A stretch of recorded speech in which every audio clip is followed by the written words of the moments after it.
Okay, bismillahirrahmanirrahim. Assalamualaikum warahmatullahi wabarakatuh. Ni adalah rakaman menggunakan Instaframe 360. Ni mood pitch maksudnya kita gerakkan kamera. Aku masih ada lagi di center frame dia masih lagi dapat detect aku. Maksudnya kalau kita bergerakkan gini dia masih detect aku lagi. Okay, ini adalah mood pitch. Okay, kita try tukar kepada mood apa dia tu? FEB. FEB ke apa sebelum tu kita try sekejap Okey, yang kedua adalah mood follow. Dekat Instaframe 2.0 ni ada 3 mood. Pitch apa Pitch follow dengan FEB ni follow. Follow maksudnya screen akan follow mana yang kita angle kalau kita angle atas dia pergi atas Kalau macam pitch tadi, kalau aku angle atas macam ni dia tetap point kat aku. Macam ni. Kita mood kat mana point kita dia akan follow macam tu. Okey, ni untuk follow. Kita ubah kepada mode FEB. Okey, yang ni FEB.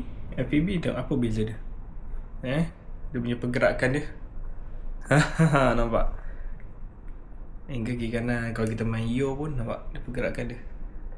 Ikut rotate. Dia ikut rotate. Nampak? Ikut rotate. Ni. Cuba kalau kita follow tadi kita try rotate jadi. Okey, ni yang follow, kita try rotate. Aku masih lagi dalam frame, tegak.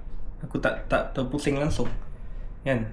Kalau FPV tadi kau pusing, aku dah terpusing aku ada kat tepi frame. Ni aku masih lagi kat center frame lagi. Kalau mode follow, ni stick aku gerak-gerakkan ni. Macam tu. Kalau yang apa tu? Okay, ni yang pitch aku dia sama dengan follow, cuma dia tak FEB yang kalau kita terpusing aku akan terpusing juga. Ni tak. So kat Instaframe 2.0 ni dia ada 3 mode ni lah yang aku baru nak cuba. FEB tu best kalau kau nak main pusing-pusing. Kalau nak main tracking vlog pakai pitch okey. Kalau nak main fokus kat sesuatu boleh pakai yang follow tu. Okey, tu saja sedikit perkongsian untuk mode yang ada di Insta360 X5. Kau boleh cuba dekat Insta360 X5 yang korang ada. Okay, bye.